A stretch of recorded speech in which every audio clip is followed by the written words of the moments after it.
Esse é mais um Fortuna Crítica com esse trio maravilhoso, hoje com a participação de André Almeida, porque o nosso querido Rafa está dodói. E a Jota no bar mais famoso do mundo. Como é que está, Jota? O convidado bebe? Graças a Deus. O convidado bebe água normal com gelo. Água normal com gelo. Então ela vai ficar a água normal gelada. Gelada. Então, convidado é esse. Senhores, como é que estão de saúde? Tudo bem. Tudo em ordem. O nosso querido Rafa, ele foi fazer uma cirurgia.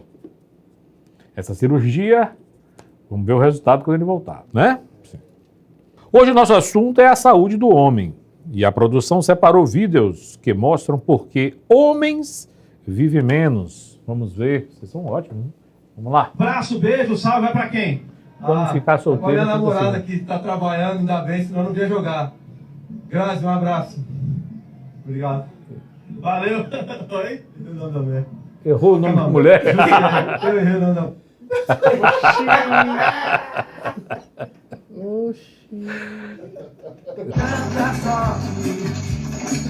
Que é isso? Porque homens vivem menos. Minha Nossa Senhora. Isso é de verdade mesmo? Mas não tinha um engenheiro por perto, não. Isso vai cair. Vamos lá. Futebol com touro. Nossa. Que molequeira. Esqueço essa. Vocês estão de molequeira hoje? Vai dar ruim. Vamos lá, tem mais. 3, 2, 1, vai! Vai pra onde? Ah, agora entendi. Mas vamos lá. Das...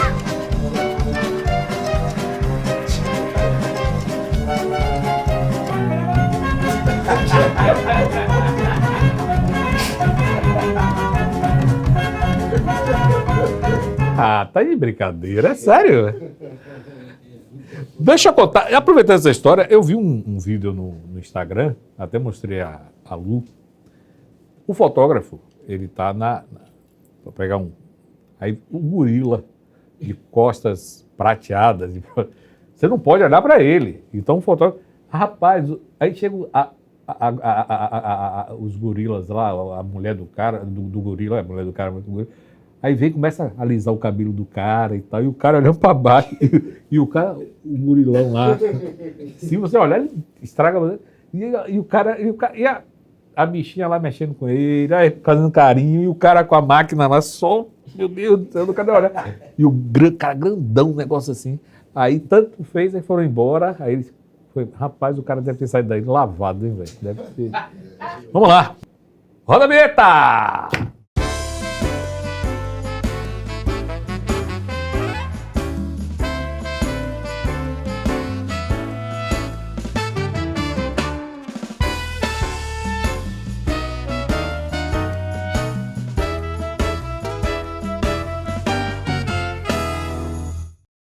Para falar da saúde do homem, nós convidamos um especialista em urologia, o pioneiro em cirurgia robótica na Bahia, meu amigo Nilo Jorge.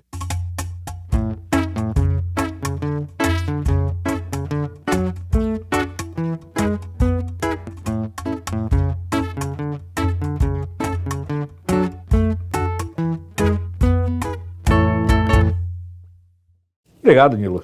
Prazer, Luiz, estar aqui com você. Agradeço. Parabéns pelo programa, pela iniciativa.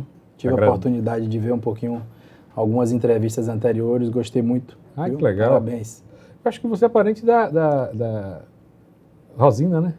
Sou parente de Rosina, Bahia. Rosina era prima carnal de meu avô Jorge, que inclusive me deu o nome de Nilo Jorge, né? Foi uma briga aí entre os avós, aí botaram o nome dos dois. Ó, ele mesmo. Jorge Bahia. E Nilo é meu pai, e o pai de meu pai era Nilo também. Ah, que legal.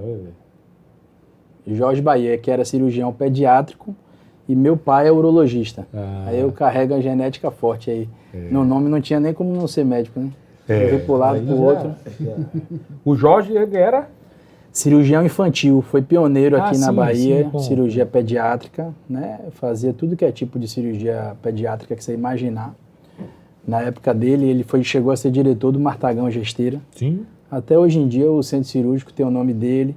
Foi um apoiador do grupo contra o Grupo de Apoio à Criança com Câncer, que é o GAC, né? Que tem uma atuação muito forte ainda hoje na Bahia. Rapaz.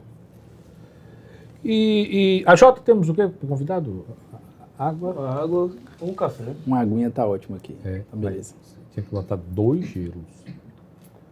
Aí alguns, Tá ótimo. 2 gelos mandaram botar aí na água. Tá beleza. Aí fizeram uma associação a 2 gelos. Como é que é a associação? Esses caras estão muito perigosos. Demais! Vem cá, eu soube, você é igual a mim, eu já soube, porque eu sou aquele cara que sou fiel. Eu só faço barba em São Paulo com Kleber. Eu sou aquele cara que só corto cabelo com Afonso. Eu sou tão uma mania horrível. E você também é fiel. E você salvou a vida de um cara, não é?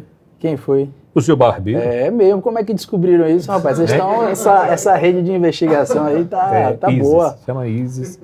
Inclusive, foi treinada pelo Putin. É verdade. Eu tinha um barbeiro que era muito tradicional aqui em Salvador, que chamava Leônidas, né? E era barbeiro de ACM, cortou o cabelo de Pelé, Xuxa, era um cara bem conhecido. E Xuxa? Pelé e Xuxa? É, porque ele era do antigo Imagina, Xuxa hotel... saiu linda. Ele era o cara que trabalhava no hotel...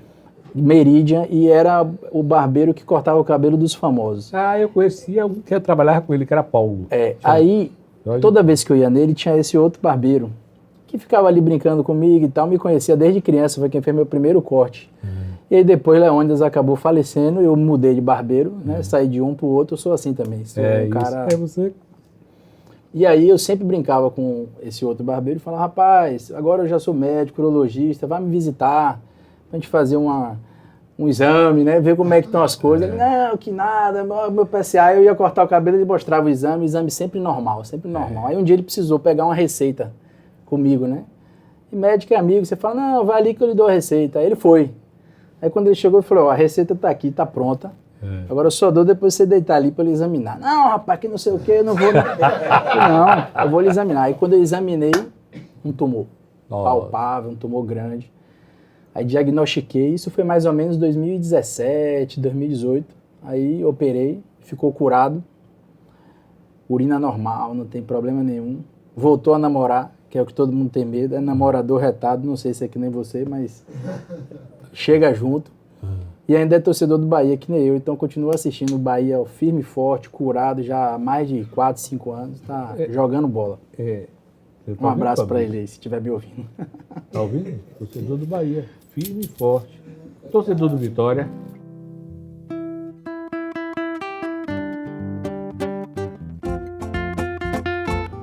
Aê! Domingo a gente vai ganhar essa. Vai, ainda dá. Bora, Fabrício. Esse negócio aí.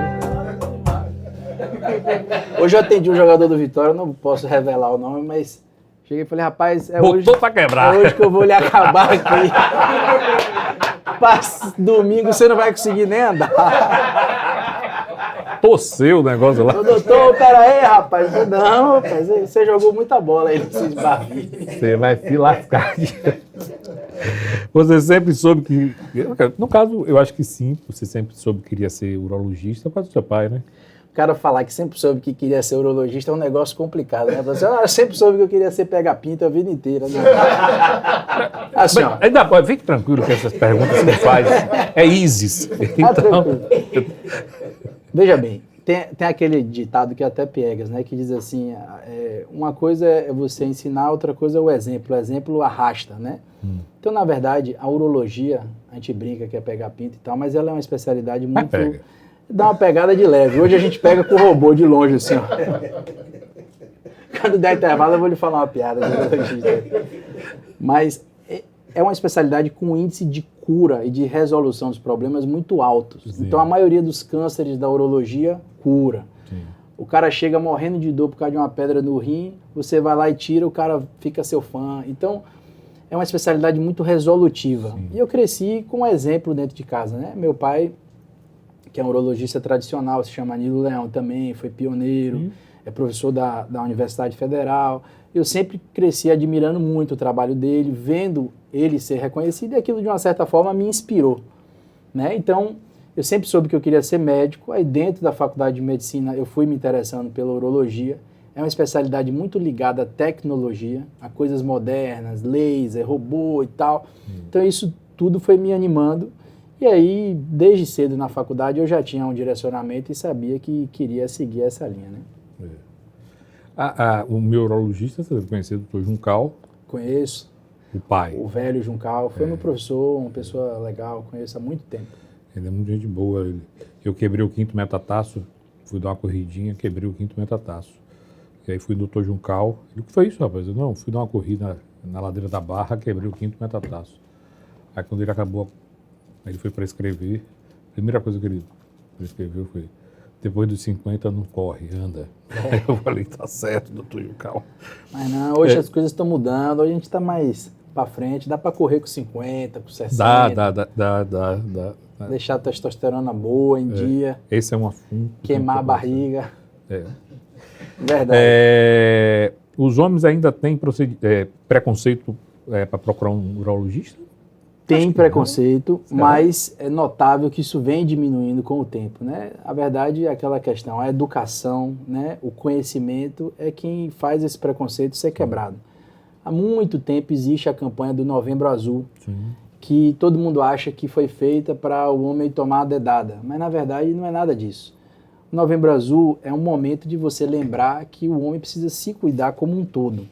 Se você parar para ver, é cultural que a mulher frequenta o médico desde cedo. Sim. Né? Quando a menina, por exemplo, começa a vida sexual, ela já é orientada aí no ginecologista, fazer exames preventivos. O homem, todo mundo tem dúvida. Quando é que você deve ir a primeira vez? Quando é que você deve ir? Fora isso, você cresce numa sociedade onde o homem não chora, onde o homem não manifesta sofrimento, não manifesta dor. O homem tem que ser herói, forte, exemplo. E isso tudo distancia o homem do autocuidado. Aí quando você vai para as populações com menos orientação, mais humilde, ainda tem a questão do machismo, de achar, vai enfiar o dedo em minha bunda, eu não vou aceitar isso, não sei o quê. Só que devagarinho as coisas vão mudando, vão evoluindo. E essas campanhas todas, né, todo novembro isso é bem intensificado, virou um mês simbólico. E é engraçado, muitas vezes o cara vem para fazer um exame de próstata e você acaba descobrindo um diabetes, uma hipertensão, né, uma doença às vezes muito mais comum do que o câncer de próstata, que o cara simplesmente não sabia porque não frequenta o médico. Então virou, na verdade, uma bandeira para lembrar que o homem também tem que ir ao médico, também tem que tomar atitudes de prevenção para se cuidar, para estar forte e poder ser provedor de sua família. Sim, ou o que quer que ele acredite. Acho né? que essa coisa do preconceito aí tem que banir. Acabou. Vem caindo, mas acredite, ainda tem muita gente que eu conheço resiste. Que nunca foi, tem minha idade e nunca foi. Ele disse que não vai, não tem jeito, não tem... Eu acho isso um absurdo, uma ignorância total, me perdoe, mas é isso aí. Eu coloco música, baixo a luz. Se for torcedor do Bahia, eu troco pro dedo midinho, do Vitória. Mas você tenta quebrar o clima, conversar, etc. O fato sério sobre isso é que o exame de toque, as pessoas têm medo. Mas é interessante, a gente começou falando no caso do meu barbeiro, né? Que a maioria dos cânceres de próstata, eles são percebidos pelo PSA. Mas cerca de 5 a 7% dos casos, o PSA é normal e você descobre no toque. Então, é um exame que dura menos de 10 segundos, né? É completamente indolor e, na verdade, isso é uma bobagem muito grande. Sim, tranquilo. É verdade que muitos homens perdem o pênis por falta de higiene. Boa, essa aí é o seguinte, a gente está falando aí agora de câncer de pênis. Isso é uma situação dramática e, acredite, só existe onde há pobreza. Por quê? Porque está associado a má higiene peniana. Então, na verdade, o que é câncer de pênis? É uma situação onde você desenvolve um câncer no pênis e os dois principais fatores de risco são fimose, que é quando o cara não consegue enxergar a glande, que é a cabeça do pênis, né? Ele tenta puxar, retrair a pele para trás e não consegue. Isso é uma coisa que, para quem frequenta o médico, é diagnosticado na infância e tratado na infância. Né? E o outro fator de risco são doenças sexualmente transmissíveis, principalmente o HPV. que é uma doença sexualmente transmissível muito comum. Mas se a pessoa tem acesso à saúde, tem uma higiene adequada e descobre qualquer alteração, isso é descoberto muito no início e tratado. No Brasil, cerca de 1.000 homens amputam parcialmente o pênis, quer dizer, cortam na metade o pênis, ou o pênis inteiro anualmente. Né? 1.000? Mais de 1.000, né? Eu trabalhava no AC Camargo, que é o maior câncer center da América Latina, né? Centro de tratamento oncológico lá em São Paulo. Acontecem situações dramáticas da gente realmente encontrar o pênis com lesões assim que é difícil até você colocar numa sala para examinar, com mau cheiro. Imagino. Onde o cara coloca café, pasta de dente, tentando tratar, né? Mas assim, é o que eu estou falando, é num nível de ignorância muito grande. A Sociedade Brasileira de Urologia faz uma campanha cujo garoto propaganda é Zico, jogador de futebol, onde basicamente o jingle da campanha é não me leve a mal, lave seu Bilal. A campanha é isso aí. Ela ensina o homem a lavar o pênis. É algo que parece tão óbvio que chega a ser absurdo. Mas ainda acontece. Né? E o câncer, né? O que é um câncer? Câncer, toda vez que você tem o surgimento de um tumor que tem capacidade de se espalhar para outros órgãos. O câncer de pênis, ele costuma se espalhar para ínguas na virilha, na região inguinal, né? E aí nós começamos aqui em Salvador um trabalho pioneiro no mundo para remover essas ínguas através de robô, com a cirurgia robótica. Ano passado chegamos a fazer 13 casos. Eu estou citando isso só para ilustrar que no ano passado eu tive 13 pacientes com câncer de pênis que já tinha se espalhado, que precisaram desse tipo de intervenção. Rapaz, é muito sério isso. E quando você vai para os Estados Unidos, para a Europa, eles não têm nem publicação, nem experiência com isso, porque praticamente não tem nos países desenvolvidos. E um dos motivos disso também é que a maioria da população tem influência judaica, etc., e são circuncisados. Sim, aí já não... Então a ausência da pele cobrindo a cabeça do pênis torna o pênis muito mais aciado, digamos assim, porque não tem um ambiente para acumular sujeira. Gente... Complexo, parece simples, mas lavar o pinto é importante. Eu acho até que tem a forma, né? Você tem um sabão neutro lá que você é separado, você usa. Não pode lavar ali, depois já lavar atrás, frente. Tem essas coisas todas. Né? As pessoas também precisam... Na hora de tomar banho, toma cuidado, né? Quando os rapazes devem começar a ir no urologista? Logo. Então, assim, basicamente, na infância, você deve levar até 1 ano de idade uma vez ao urologista infantil. Para quê? Para ver se tem fimose, orientar em relação à higiene do pênis e ver se os 2 testículos desceram para a bolsa, para o saquinho. Né? Se o testículo não for para a bolsa, por exemplo, aumenta o risco de no futuro ele ter câncer de testículo. Então tem que fazer uma cirurgia e você coloca o testículo na bolsa. Existe essa condição, não é tão rara e é diagnosticada no exame físico na infância. Nem precisa de exame, ultrassom, nada disso. É só o médico examinar, olhar, palpar o saco e ver se o testículo está lá dentro. Porque às vezes... O pinto, o saco. É o pinto e o saco. Olha os dois. Tem que olhar o pacote completo. Quando sai dessa fase da primeira infância, na adolescência, por volta de 13, 14 anos, é um momento estratégico para o garoto ser levado no urologista, por 2 motivos. É quando a gente deve observar a presença de varicocele, que são as varizes do testículo que podem dar infertilidade, que é uma coisa que hoje no Brasil, e no mundo, na verdade, a gente vive uma epidemia, né? Cerca de 40% dos casais brasileiros hoje têm dificuldade de engravidar. É uma coisa marcante. Então, com 13, 14 anos já é hora de começar essa avaliação e é hora de conversar sobre sexualidade. Aí a gente vem para um outro assunto que o urologista se envolve. Você tem que pegar o moleque quando ele não começou a vida sexual para falar sobre AIDS, sobre HIV, sobre sífilis, sobre doença sexualmente transmissível. É hora de você ensinar sobre o uso de preservativo, né? Em plena pandemia de Covid, a Bahia se tornou campeã mundial de incidência de sífilis. Teve um aumento de mais de 1000% da incidência. E aí agora... Ninguém sai de casa. Pois é. Aí agora, pasme. Qual era a faixa etária de maior incidência? Entre 13 e 17 anos de idade. Que é justamente quando as pessoas têm relação sem juízo. Mas se não poder, na pandemia ninguém saía. É você que pensa. Ia ali na casa da vizinha, ia ali em tal lugar. Quando aparecia uma úlcera no pinto ou uma úlcera na vagina, tinha que ir pro postinho buscar ajuda. Porque bate o desespero, né? Tenha certeza que quando o cara vê uma ferida enorme na cabeça do pinto, ele fica com mais medo do que coronavírus. Ele aí corre. Porque não tem nada que o cara tenha mais medo na vida de perder do que o pinto. Você pergunta assim, você prefere perder o pinto, o braço, a perna, a orelha? Todo mundo prefere qualquer coisa, menos o pinto. Seria qualquer idade. Seria uma opção. Eu acho que eu perderia esse dedo aqui. Perderia até o braço todo. Olha, mas isso é fato. Aconteceu, é estatístico e mostra que o adolescente não tem juízo, ele precisa ser orientado. Sim. O cara dizia hoje, porque não tinha dinheiro para comprar uma camisinha. Mentira.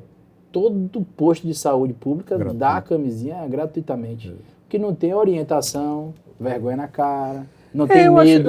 Eu acho até que a falta de diálogo em casa, isso serve para os pais, que sirva para os pais, é conversar logo cedo, não quebrar esse paradigma, essa coisa, essa besteira de, não posso falar. Então, assim, tem essas coisas que você vai quebrando para aproximar e poder... De forma natural e conversando, suscitando as dúvidas da exatamente. criança, sabendo tratar, isso é fundamental. Agora eu vou perguntar aqui, você foi urologista? Aquele ali tá na faixa etária, eu já tô vendo os cabelos brancos ali. Vai sempre? Isso está me dizendo que você vai uma vez por mês. Aí ele se apaixonou pelo urologista. André já foi urologista? Devo ter ido quando criança. Deve ter ido. Devo ter ido quando criança. Você, Vitória. Não lembro, não. Tem uma consulta Quem gratuita. falou que mediu é pro Bahia. Mas ele não falou qual era o do Vitória, né? A gente manda um chocolate no outro dia. Vamos lá. Ejaculação precoce afeta mais os jovens?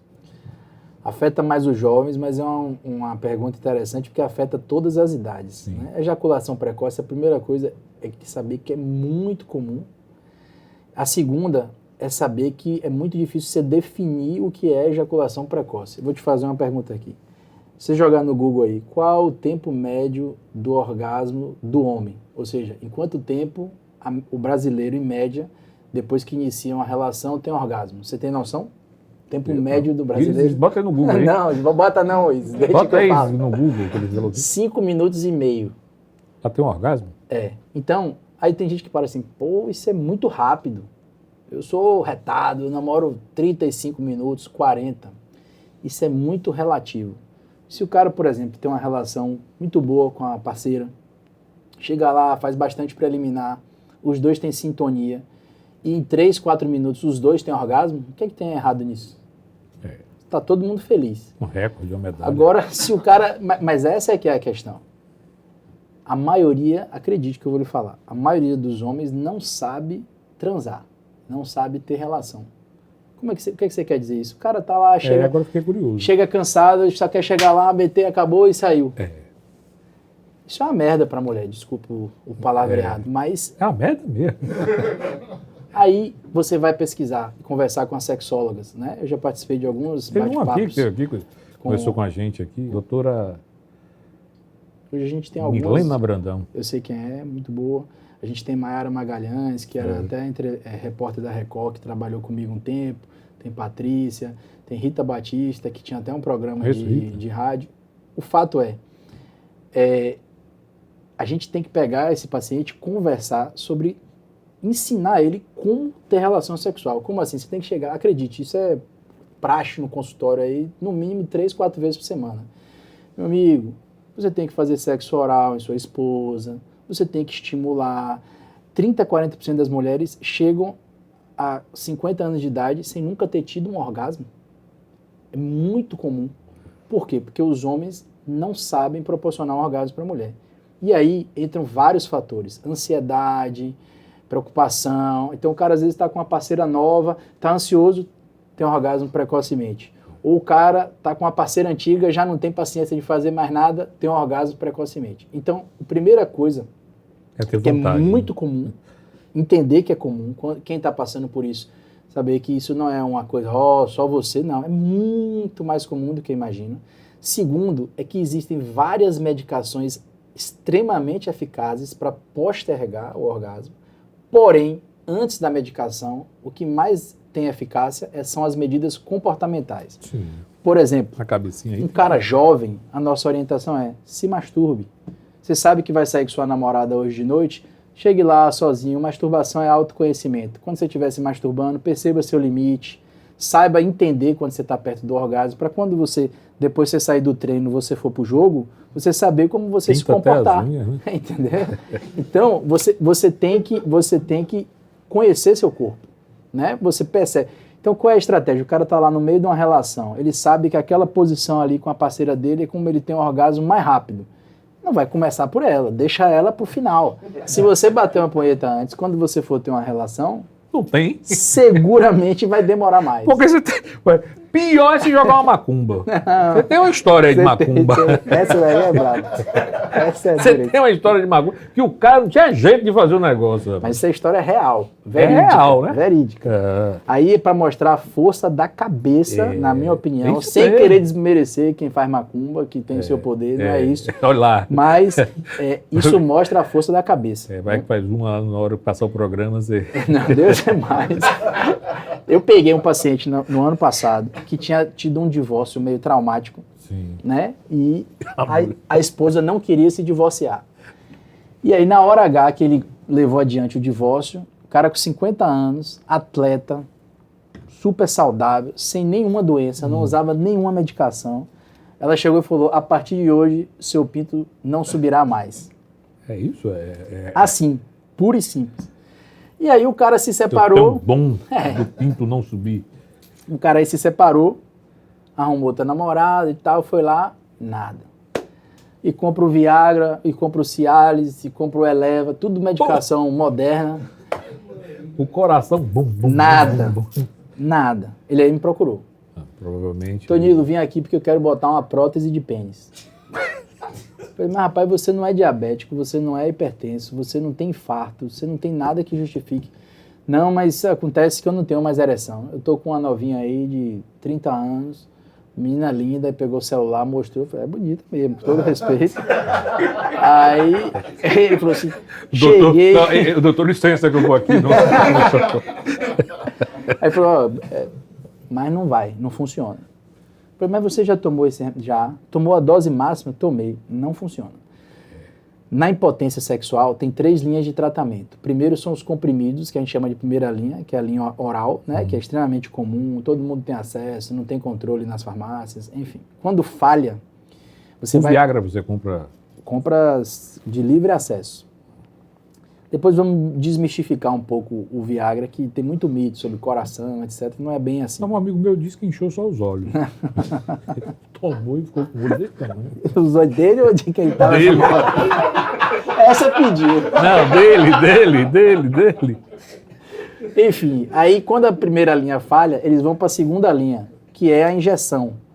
Tipo uma injeção de insulina com agulha bem pequenininha, Aonde? Ozempic, que está na moda, tem uma Sim. canetinha. Tem uma injeção dessa que se aplica direto no pênis. Em 5 minutos fica igual essa mesa aqui. A coisa mais difícil é não responder a injeção. Geralmente, quem não responde à injeção são pessoas que têm doenças graves. Ele não respondeu. Diabético de 30 anos de duração, Ih, pessoas com a todo Jota. tipo de problema. Eu aí tenho esse exame no meu consultório, feito por Dr. Lucas Bittencourt, que é um cara especialista em medicina sexual. Eu falei: você vai fazer o exame agora, que você vai ver seu pinto vai ressuscitar da macumba. Falei, brincando ainda, mas assim, eu tinha certeza que ia funcionar. O cara foi, aplicou e o pinto não subiu. Ele falou: tá vendo, doutor? Falei pra você, ó, era prótese. Prótese é quando você coloca uma haste dentro do pênis, né? Que as pessoas acham às vezes que a prótese é um pinto de borracha extra, não é nada disso. É um dispositivo que fica interno, ninguém vê. Uma mulher que olha, por exemplo, não sabe se o cara tem prótese ou não. E ele vai lá, ajeita, pode ser a de bombinha, que é inflável, ou a semi-rígida, e consegue ter uma relação normal. Com a elétrica, não? Não, tem a da bombinha, que você aperta um botão que fica dentro do saco e aí o pinto sobe, né? Enfim, aí ele pegou e falou: é prótese. Depois- Aí eu falei: tudo bem, vamos botar a prótese. Realmente não dá para você deixar um cara de 50 anos sem vida sexual. É muito difícil para a cabeça do paciente. Isso real, você está falando aí? Tudo do real. paciente. Fiz o pedido da cirurgia, preparei tudo. Mandei a assistente encaminhar para o hospital, mas falei assim, agora tem uma coisa. Antes de você ir colocar essa prótese, você vai fazer uma gentileza. Você vai passar numa sessão de massagem tântrica. Não sei se você já ouviu falar de massagem tântrica, mas para a gente que trabalha com a vida sexual dos outros, a massagem tântrica tem 2 tipos, né? Tem a séria e tem a esculhambação. Não, a séria é terapêutica. A esculhambação é que ficou na moda aí. Em Salvador, inclusive, tem vários estúdios, né, que a mulher fica nua, vai lá, aquela confusão toda. Mas tem e é vendido dessa forma. E existe a massagem tântrica, na essência, onde a terapeuta, né, ela não faz uma massagem tradicional, ela vai dando toques suaves no corpo do paciente e fazendo o paciente despertar os sentidos, né, cria um ambiente esotérico e no final das contas faz uma massagem no pinto, na genitália, para buscar o orgasmo do cara. Isso tem sido muito usado para tratar pessoas com problemas psicológicos, bloqueios, pessoas que têm dificuldade de ter ereção porque se acham incapazes ou porque estão com qualquer tipo de problema das mais variadas ordens possíveis. E aí eu falei, você vai fazer uma massagem tântrica? Eu tenho o hábito de mandar meus pacientes que estão se recuperando do câncer de próstata para fazer esse tipo de terapia, para poder estimular. Muitos são divorciados, muitos são viúvos, então precisa ter um estímulo. E não é legal falar, procura uma prostituta. Porque a prostituta tem uma coisa muito, né, nada contra as prostitutas, mas tem uma coisa muito automática. E isso gera ansiedade no cara, ele vai, toma um remédio, tem que funcionar, se não... Aí não Dinheiro vai. na mão, calcinha no chão. E aí, a massagista não. Você não tem a obrigação de ter relação com a massagista. Ela é que tem a obrigação de fazer uma massagem legal em você, de você ficar relaxado, etc. Ele aí foi. A data da cirurgia é marcada e a massagem tântrica é marcada. O Nelson está ali ligado. Quando acabou a massagista, que já é uma pessoa, inclusive é uma fisioterapeuta, que eu sempre referencio, uma pessoa séria, eu peguei... Ela, quando faz nos meus pacientes operados de câncer, ela sempre me manda uma notícia. E a escala da ereção, né, o máximo é o grau 4, né, que é uma ereção normal, e o mínimo é 0. Ela aí respondeu, seu fulano teve ereção grau 4 de 4. Quando foi que ele fez a cirurgia? Quer dizer, achando fantástico. Eu falei, esse aí não fez cirurgia não. Esse aí foi só para você fazer um desbloqueio emocional. Ela falou, pô, desbloqueou tudo aqui, funcionou normal. Eu falei, pô, mande ele de volta. Aí eu cheguei e falei, e aí? Doutor, depois da massagem já fui com minha namorada, já funcionei normal, não tomei remédio. Casa com a terapeuta. Acabou. Mas isso é um exemplo de como a mente é que comanda. Não, seu bloqueio é... A gente está brincando aqui, mas tem homem que vai trair a mulher, aí o pinto não sobe porque está com a amante e está com medo da mulher. Tem homem que enjoou da mulher porque caiu na mesmice, na rotina, só funciona com a amante. Tem homem que não funciona nem com a amante nem com a mulher porque perdeu o emprego e está sofrendo. Tem homem que está com outro tipo de problema, que está com ansiedade. Então, assim, é a psicologia que manda na função sexual. O último caso, que é marcante esse também, que você vai gostar de ouvir, esse caso foi um dos mais marcantes da minha carreira, e tem a ver com prótese, foi um garoto de 30 e poucos anos de idade, casado com uma mulher de 28, teve um acidente de carro e ficou paraplégico. E aí perdeu a função do pênis, não tinha mais ereção. E aí o que é que ele adotou de postura? Uma postura agressiva contra a esposa, porque queria que ela se separasse dele, porque tinha certeza que ela ia arrumar outro cara, porque ele com 30 e poucos anos não podia mais ter relação. Aí os pais dele levaram ele para mim, para ver se eu tinha alguma sugestão. Eu falei, tenho, vamos botar uma prótese. Porque aí, né, tem uma lesão neurológica na medula, não vai ter ereção. Com a prótese, tem. Aí ele falou, mas pra que porra eu vou botar uma prótese? Se você botar um ferro quente aqui no meu pênis, eu não vou sentir nada. Porque realmente perde a sensibilidade. Aí eu falei, você não, mas sua mulher vai. Vai sentir prazer, vai lhe abraçar, você vai parar de brigar com ela, com medo dela ir namorar com outra pessoa. Você vai se sentir mais firme, mais potente, mais vivo. E talvez, pelo menos, eu salve seu casamento. Sim, sim. Botei a prótese. Pouco tempo depois... Ele arrumou um namorado. Engravidou a mulher. Ele engravidou? Aí você perguntou, mas como? Quem que engravida? Quem que é o responsável pela fecundação? É o espermatozoide. Quem produz espermatozoide? O testículo. Ele continuava tendo espermatozoide normal. Quando a gente tem orgasmo, a próstata junta o líquido seminal, que é o que a gente enxerga como esperma, com o espermatozoide e expele esse líquido no ato do prazer máximo. Ele aí me relatou que estava tendo orgasmos quando tinha relação. mas nunca imaginou que pudesse Olha engravidar. que legal. Eu salvei o casamento dele. Hoje o cara é daqueles atletas paralímpicos, forte, bem-sucedido, trabalha e a vida teve continuidade. A gente fala sobre sexualidade muito num tom de brincadeira, Sim, etc. mas tem Mas que levar sexualidade é extremamente na importante. Na cabeça, né? Quem tem vida sexual tem menos infarto, menos depressão, prospera mais no trabalho, tem uma vida mais ativa. Isso aí, tudo que eu estou falando tem base. Sim, é incômodo. Deve ser. Pronto, já contei horrível. os casos aí mais polêmicos. O sobrepeso na infância pode afetar o crescimento do pênis? Excelente pergunta. Alguém nasceu gordo aí? Ou foi gordo? Não. Tem uma brincadeira, né, que todo mundo fala, quem é gordo tem um pinto pequeno. Na verdade, quem é gordo tem o tamanho do pênis normal. Sim. Ou seja, não afeta o tamanho do pênis, mas afeta a visualização do pênis. Sim. Por quê? Porque a gordura se deposita no pubis e aí isso avança sobre o pênis e você não consegue enxergar. Então Quando não você fica magro, você acha que cresceu. Porra, tá crescendo esse negócio aqui. é uma das principais formas de tratamento é você perder peso. Tem casos mais graves em que a criança se desenvolve, perde peso, mas continua com uma gordura localizada. A gente chama isso de pênis embutido. Aí a gente faz um procedimento onde a gente faz uma lipoaspiração dessa gordura e puxa o pênis para fora mesmo da gordura e faz visualizar melhor o pênis, né? Inclusive eu faço esse procedimento em parceria com um cirurgião plástico que é muito meu amigo, chama Vitor San Juan, e é muito bem sucedido, dá certo. É um procedimento relativamente simples, mas é um procedimento estético. Sim. E a gente indica, principalmente quando os pais levam a criança queixando de que está sofrendo bullying, que vai num vestiário, alguma coisa, um colega fala, a gente aí propõe esse tratamento. Mas existe essa condição que não é pinto pequeno, é pinto pouco visível. É importante que fique claro. Se você for ver no YouTube hoje, os vídeos que têm maior visualização em urologia são técnicas para aumentar o pênis. E quando você vai assistir, não existe simplesmente nenhuma técnica que de fato aumente o Mick pênis. Jagger queria aumentar, né? Ele fez de tudo, pendurou uma bola, fazia tudo. Existe até alguns profissionais que estão hoje injetando uma substância que engrossa o pênis. Tá? Foi patenteado, isso foi aprovado pelo FDA nos Estados Unidos, é comercializado, já é usado aqui em Salvador.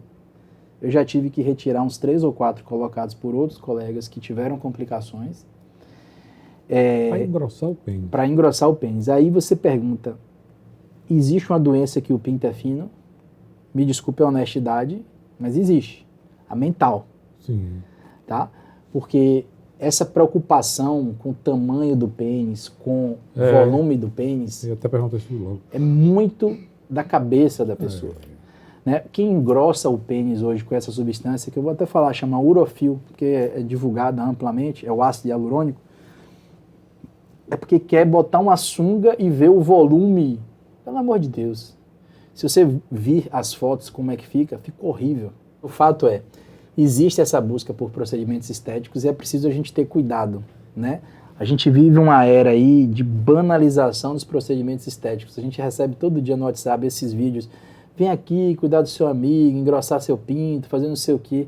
A quantidade de problemas que advém disso daí. É igual essas clínicas de estética que injeta silicone industrial, aí morre gente. Tem que ter muito cuidado com esse tipo de prática, onde o que você está tratando ali, na verdade, na minha opinião, é um dismorfismo corporal. O que é isso? É uma pessoa que é magra, esquálida, olha no espelho e se acha gorda. Então todo mundo sabe que isso é anorexia. Existe hoje a vigorexia, que são os ratos de academia ultramusculosos, cheios de testosterona, que olha no espelho e se acha fraco. Isso é uma doença. E o cara que tem um pinto normal, que tem intercurso sexual normal, e olha, quer deixar o pinto grossão, comprido, é cabeça ruim. Vá para um psicólogo, que é quem melhor trata problemas mentais. Ou já pula logo para o psiquiatra. Por isso que eu sou crítico dos urologistas que tratam esse tipo de coisa. Eu não sabia que usava esse ácido. E está bem na moda. Está sendo vendido os cursos para os urologistas aplicar esse remédio aí, essa substância, caríssimos para o cara aprender, né? Agora, vamos lá. Um caso em questão, eu conheço um caso. Agora, recém que eu conheço um caso. Parece uma bolsa, um negócio um saco de marimbondo, assim, fica um negócio... Fica meio desarrumado, né? Na Negócio- verdade, eu acho todo pinto feio, mas com esse produto fica horroroso. Não, a estética, por exemplo, com a sunga, é um negócio... Você fica até com vergonha, você Não, botar pau e sabe meu, o que é mais interessante? Eu posso te falar Você isso... botou uma caneca dessa, sei lá o quê. Eu discuto isso há muito tempo, eu posso te falar com segurança. A vagina de uma mulher, ela tem de 6 a 12 centímetros. Ah, Aí tem gente que Provavelmente. acha que ter o pinto igual de Kid Bengala é vantagem.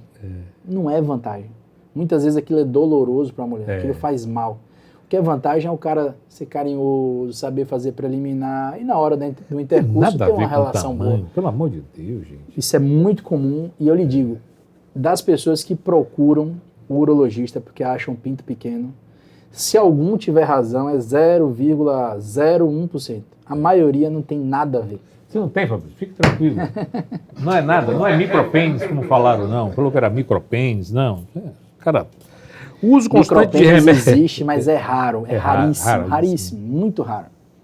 Aí, Eu nesse devo ter caso, visto um caso em mas faz alguma 12 coisa para anos. crescer?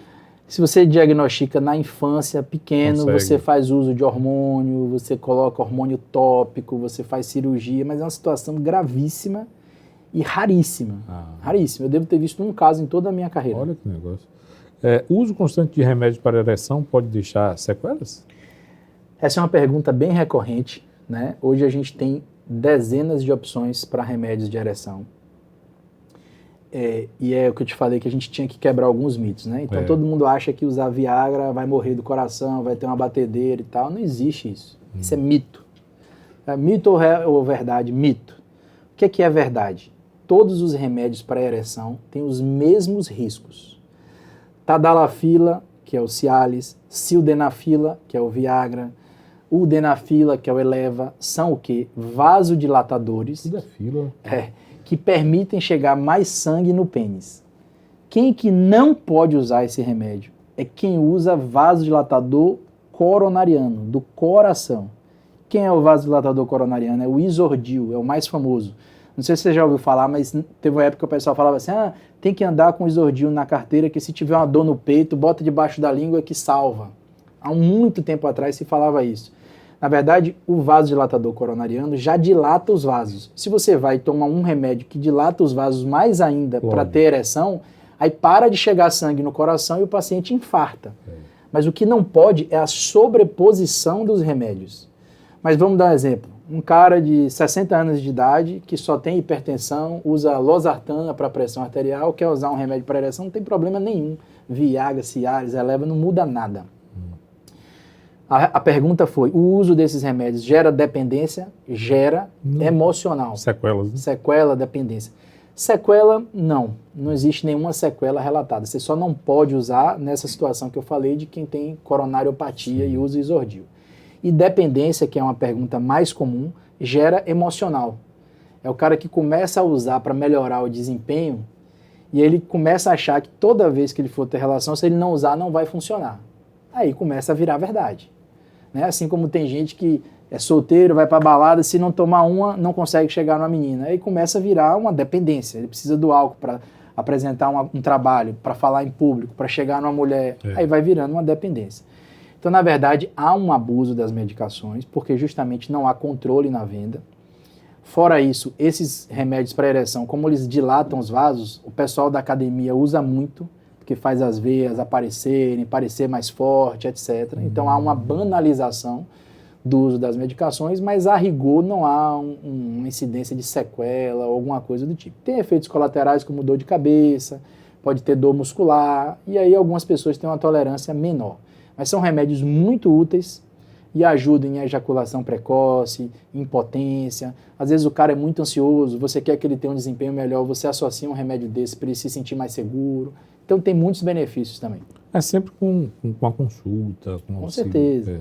Mas aí, pegando já aí, o uso da testosterona pode gerar infertilidade? Com certeza. Esses caras que usam para...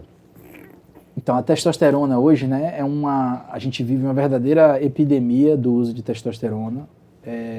O Conselho Federal de Medicina, no ano passado, tentou dar uma segurada, publicando uma normativa dizendo que havia um abuso e que existiam critérios. e que médicos que não seguissem esses critérios poderiam estar sujeitos a medidas disciplinares, jurídicas, etc. O fato é que a testosterona normalmente varia entre 300 e 800 no exame laboratorial.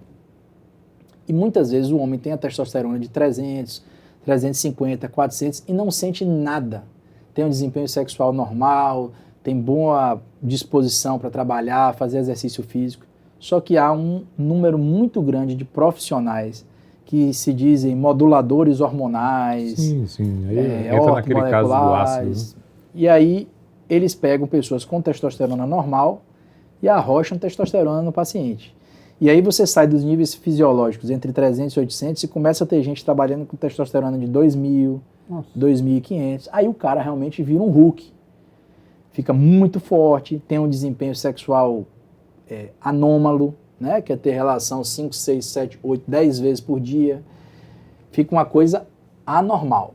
E aí esse uso abusivo pode sim ser tóxico, pode fazer mal para o fígado, pode fazer mal para o sistema cardiovascular, pode aumentar o risco de infarto. Então é preciso ter muito cuidado. O uso de testosterona tem indicações claras e tem muito benefício. Sim. Homens mais velhos com testosterona baixa têm mais osteoporose, mais risco de infarto, perda de memória, desânimo, depressão. Testosterona, a gente fala, testosterona é vida, e mas dentro de uma faixa normal. Hoje está na moda o chips. Você vai lá, bota o chip, e o cara fica com 6 meses com a testosterona de 1.200, 1.500. Não precisa disso. Dá para a gente usar a testosterona com responsabilidade, dentro de um contexto, e buscar a performance, a melhoria na qualidade de vida, que é o que todo mundo quer. É engraçado essa coisa do chip, né? A gente entrevistou também a doutora Mara Rubia, e ela falou do chip aqui para as reposições hormonais da mulher. É uma via de acesso mais cômoda. A maioria das reposições hormonais são com injeção. E culturalmente as pessoas têm medo de injeção e tal. Então o chip você faz uma anestesia local e coloca a medicação dentro do subcutâneo. E aí fica ali guardado. Inclusive, Elcimar Coutinho foi o pioneiro, talvez mundial, nessa prática. A diferença é que o chip que ele usava, você tinha que, depois de 6 meses, retirar. E hoje os chips, né, que na verdade são chamados implantes subcutâneos, são absorvíveis. Depois de um tempo, o próprio organismo elimina ele, absorve ele. Né? Isso é legal. Ele não tem nada de errado em usar implante, desde que a pessoa tenha indicação de implante. Por exemplo, as mulheres têm muito mais indicação. Sim. Você já parou para pensar por que o homem quer mais sexo do que a mulher? E Porque o nível de hormônio das mulheres é muito menor. Se você colher um exame laboratorial, o laboratório vai colocar lá que normal sua testosterona está entre 300 e 800. O da mulher é até 80. Olha a diferença da testosterona das mulheres para a gente. É por isso que as mulheres têm menos libido. E quando entram na menopausa, então, acaba. Zero. Então tem que repor. Óbvio, tem contraindicação, câncer de mama, etc. Não é todo mundo que pode, mas quem pode tem que repor. É qualidade de vida, lubrifica a vagina, melhora a disposição, melhora a memória, tudo isso é benéfico. Tome testosterona. Quais as doenças urinárias mais comuns nos homens? Né? Aí a gente tem o câncer de próstata, né, que não é uma doença urinária, mas é do trato geniturinário, que a próstata faz parte, né? 1 em cada 8 homens vão ter câncer de próstata. Ainda na próstata tem um aumento benigno, que é mais comum do que o câncer, então 1 em cada 4 homens vão ter o aumento benigno da próstata, que é quando o homem começa a ter o jato do xixi mais fraco, começa a ir no banheiro muitas vezes, acordar à noite, interromper o sono para urinar muitas vezes. Então essas são as duas mais comuns do homem. Quando a gente fala da população geral, tem os cálculos urinários, cálculos renais, dores, cólicas, que costumam causar grande desconforto. Renal, tive que usar aquele duplo J 3 vezes seguidas. É muito incômodo, né? E aumenta a incidência no verão, porque as pessoas bebem menos líquido, desidrata mais e aí formam mais cálculos, né? Inclusive na rede de saúde pública é um problema grave, mata mais do que os cânceres urológicos por falta de assistência. A gente está à frente das obras sociais em Mandúcia. Recentemente a gente teve um show beneficente da Ivete Sangalo, onde a gente conseguiu arrecadar cerca de R$1,5 milhão que foi destinado a comprar todo o aparato tecnológico de leis, etc., para tratamento dos cálculos, para que os pacientes do SUS das obras sociais em Mandúcia possam receber o mesmo tratamento que você recebeu. Então isso está em vigor, começando agora em abril, saindo do forno. Eu lembro que na época que eu fiz, o Dr. Juncal falou que se fosse no SUS tinha que cortar. Hoje ainda é assim em alguns lugares, mas a gente está avançando. Então, agora a gente conseguiu no Irmandulce e a gente já tem isso, por exemplo, no Hospital Municipal, né, que foi um grande benefício aí da atual gestão da Prefeitura, que montou um serviço para tratamento de cálculos urinários no Hospital Municipal em Salvador, que é lá em Cajazeiras, que funciona muito bem. Que legal, bicho. Vou chamar um intervalo, daqui a pouco a gente volta aqui com meu amigo Nilo Jorge.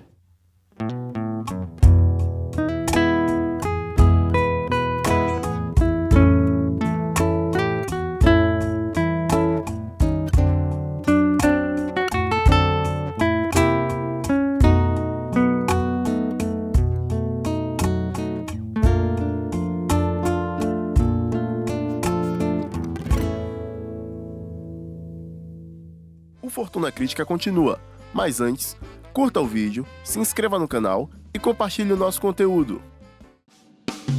O talk show mais querido da internet agora está também no Spotify. Confira todos os episódios da segunda temporada do Fortuna Crítica. Muita informação, cultura e diversão com Luiz Martins e seus convidados. Não perca! Novos episódios toda quinta, às 21 horas. Confira também o novo álbum de Luiz Martins, Caminhos, disponível nas principais plataformas de música.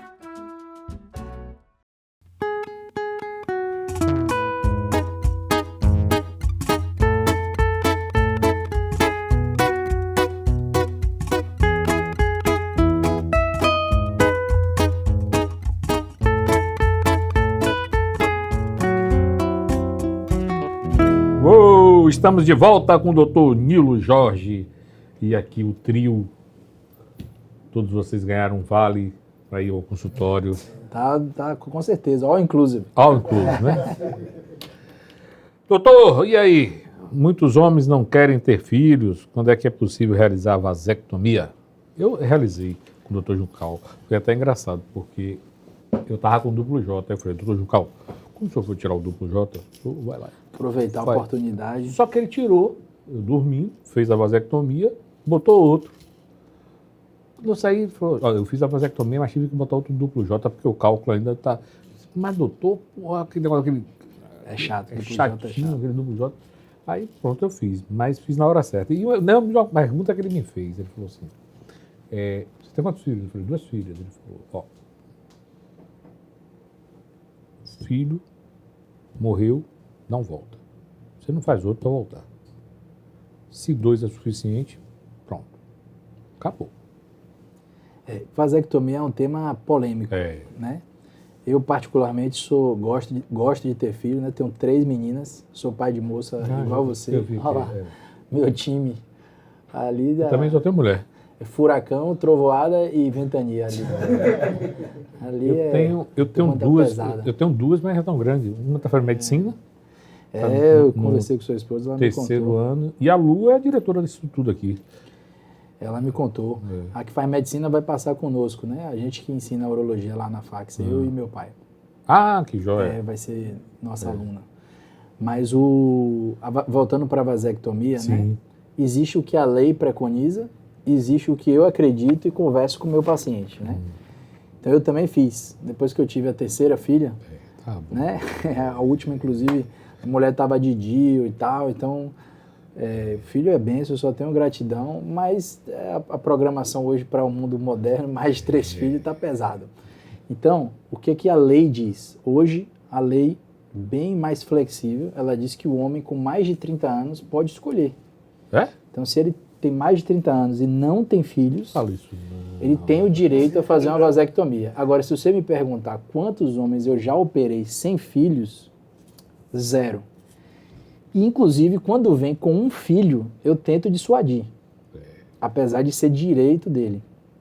No último governo aí de Bolsonaro, ele fez uma mudança na lei, onde antes o homem e a parceira que tinha relação estável, casada, tinham ambos que assinar um documento autorizando a vasectomia. Hoje, depois do governo de Bolsonaro, ele mudou a lei para ser só o homem assinar, porque o homem tem direito sobre o próprio corpo. O que, de certa forma, eu concordo. Sim. Até porque o cara se divorcia, ele tem direito de querer fazer uma vasectomia. levar para a mulher assim, né? O fato que eu converso com meus pacientes é o seguinte. Primeiro, você tem certeza que você não quer mais ter filho? Sim. E aí eu gosto que essa consulta seja com ele sozinho, porque eu tenho que promover nele uma reflexão. Que o urologista, ele vê o paciente do recém-nascido ao idoso, de 85 anos. Então o homem passa conosco em toda a fase da vida. Então eu tenho vários pacientes de 50 anos, 55, que é justamente quando a mulher entra na menopausa, que casamentos entram em crise, se separam.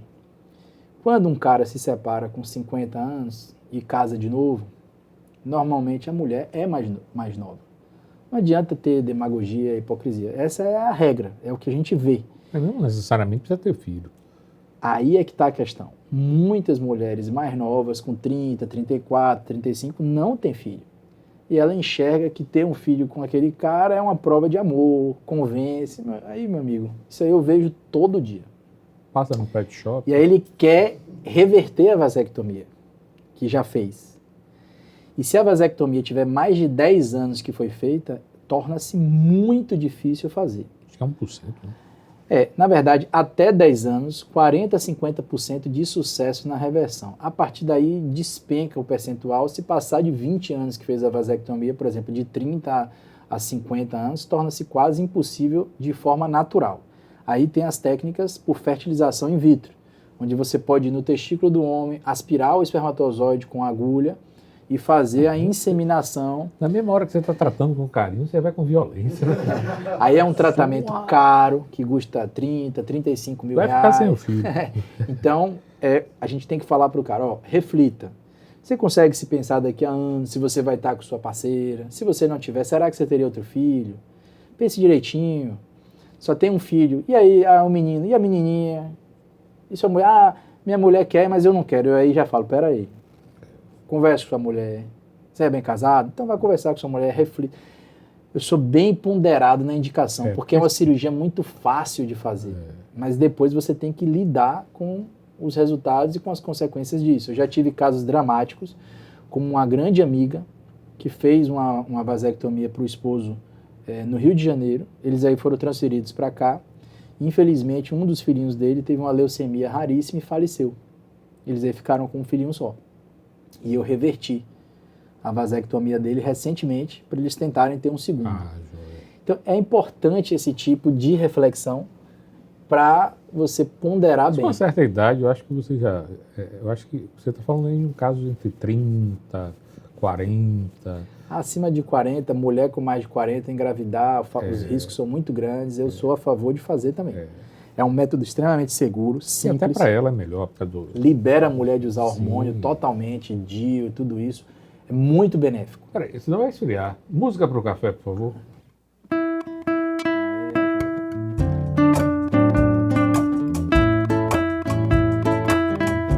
Obrigado, Jota. Tá melhor que o Jô Soares. Você vê que vai fazer um sucesso no seu consultório. Isso aí vai mesmo. No seu consultório, quando Assim, começar música pro exame do toque. Aí bota aquela da Pantera Cor-de-Rosa. É começar por eles, né? A gente grava aí. Aí você já falou como muitos homens não querem ter filho, aí realiza a vasectomia. É necessário fazer espermograma regularmente depois da vasectomia? Ótima pergunta. Porque isso é uma coisa engraçada. Perigosa. Né? Tem que lembrar achou que já... Não, tem que passar 3 meses da vasectomia até a coleta de um espermograma que prove que não tem mais espermatozoide, porque existem espermatozoides acumulados que logo após a cirurgia ainda podem engravidar. Inclusive existem colegas que já tomaram processos, porque não orientaram o paciente adequadamente, o cara foi lá e engravidou.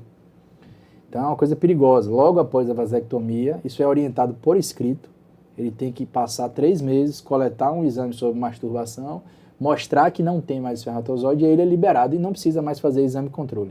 Existe reversão de vasectomia espontânea, o corpo reverte e o cara engravida. Existe em formato de anedotas, né? Eu nunca vi isso e é considerado um evento mais raro do que ganhar na Mega Sena. Muito incomum. É verdade. Ele perguntar se a vasectomia é reversível, sim. Mas aí tem aquele período que você falou, né? entendo. Mais difícil, não é uma cirurgia simples, é uma cirurgia de 4, 5 Porque tem um horas. comando do cérebro, né? Porque quando eu fiz, eu sentia que ficava latejando. Mas assim, a produção de espermatozoide em seu testículo, que é vasectomizado, no meu, ela continua existindo. Sim. Tanto é que se for funcionado lá, vem espermatozoide e é possível fazer uma fertilização in vitro. Mas é a O que cabeça que manda, né? O que não acontece é que não sai mais. A vasectomia é você cortar o caminho, botar um bloqueio na ponte que leva o espermatozoide para fora. É isso que é uma Mas vasectomia. aí o cérebro fica mandando. Você E- continua produzindo, você aí produz até hoje. Tá parado. E aí eles morrem. É. E aí o seu organismo consome eles. Chega uma hora que ele para de mandar, não? Não. Não? Não. Então, se Enquanto ligar, você volta. for hormonalmente normal, você pode produzir. O problema do tempo é que o que foi bloqueado ali vai atrofiando, que fica impossível você reconectar. Ah, tá. Esse é o problema. É físico. Fica o ducto deferente que a gente corta e bloqueia para não passar, Eu achava que... ele é mais fino do que um tubo de caneta Bic. É muito fininho, entendeu? A cirurgia para reverter é com um microscópio que aumenta a imagem da gente em 40 vezes a visão. Então é muito delicado a cirurgia. O fio que a gente usa é da finura de um fio de cabelo. Não, eu achava que era o comando no cérebro. Não. Não. Agora vou te apresentar a Lu. Cadê você, Lu? Hello, Dom. Oh, Tudo bom, doutor Nilo? Tudo bem, Lu? Bom dia. essa é a minha mais velha. Prazer. Assim como você tem a Luísa, eu sou a Luísa. Eu tenho uma Luísa também. Minha segunda do meio, Bom gosto para nome aí em comum com seu pai. É, o nome dele, né? É nada. A minha mais nova chama Alice Nila. Né? Eu sou Nilo e a minha mais nova eu botei Nila como condição para fazer minha vasectomia. Porque meu pai é Nilo, meu avô é Nilo, eu sou Nilo. Eu falei, não, eu tenho que passar pelo menos meu nome, nem que seja no feminino. Aí eu queria botar Nila, mas aí a mãe, não, que ela vai sofrer bullying, ninguém vai entender o que é o nome, se é Mila, se é Camila. Aí eu falei, tá bom, então bota Alice, que a gente gosta, Alice Nila. Ô, Lu, temos o que hoje? Sim, quer falar? Tem, assim, uma história pra contar que é assim, doutor. Eu sou Luísa por sorte, porque, assim, meu pai é ele mais 3 irmãos. E meu pai é o segundo filho. E o que é que acontece? O nome de meu pai não ia ser Luiz. O nome de meu tio ia ser Luiz. Só que num caminho de meu avô e colocar registrar meu tio, ele mudou para Samuel. E meu pai virou Luiz Antônio. Mas por pouco você não estaria falando aqui com Raimunda. Graças a Deus, o destino lhe ajudou. Com certeza. Eu não ia fazer isso com você, É não. sacanagem. Eu tenho a certeza. Eu botava a Luísa. Bom, E o UFC de hoje? Bom, hoje a gente vai falar sobre câncer de próstata e os riscos dessa doença. Vamos lá. Roda a matéria. A próstata é uma glândula do sistema genital e urinário do homem, e seu crescimento, doenças e tratamentos ainda são um grande tabu entre o público masculino. O câncer de próstata é o tipo mais comum entre os homens, e segundo os dados mais recentes do INCA, no Brasil, um homem morre a cada 38 minutos devido ao câncer de próstata. Mesmo na ausência de sintomas, homens a partir dos 45 anos com fatores de risco ou 50 anos sem esses fatores devem ir ao urologista realizar exames. A única forma de garantir a cura do câncer de próstata é o diagnóstico precoce. Quando necessária, a cirurgia robótica tem sido o recurso mais moderno. Isso porque, através dela, os médicos conseguem garantir resultados ainda melhores e certeiros na cirurgia. O procedimento diminui os riscos da cirurgia, além de prevenir um pós-operatório complicado. A prevenção é fundamental e cuidar da saúde também é coisa de homem. Esse foi o UFC News de hoje. Até a próxima! Olha, Que legal. Vou elogiar aqui. olha. Parabéns, viu? Você não Vocês sabe são como eu fico homens. feliz, viu? Eu fico tão contente quando eu vejo um negócio bem feito assim. Eu gosto de ver produção, coisa bem feita. Parabéns, viu? Ficou excelente a reportagem, muito educativa. Ah, que bom que você gostou. Pergunta, Lu. Tenho sim. Doutor, quais são os fatores de risco que facilitam o surgimento de câncer de próstata? Então vamos lá.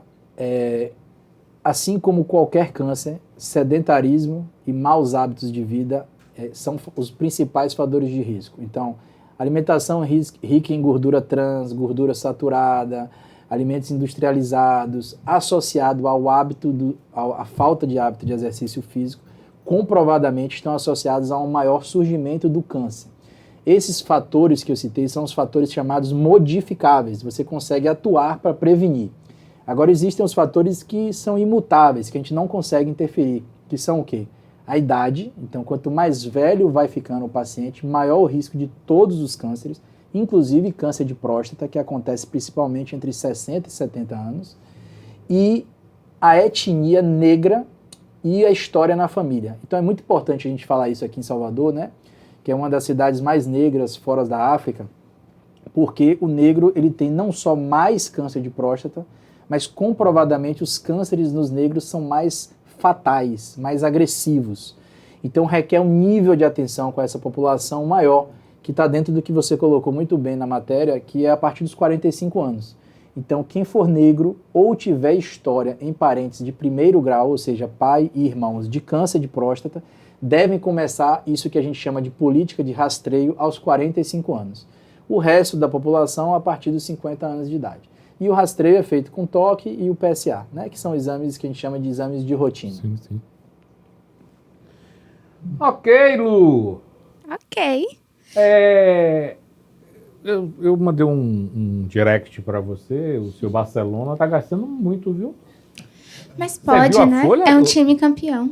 Não, mas é um time campeão que não tá ganhando nada, mas assim, olha... Ganhou temporada passada o campeonato.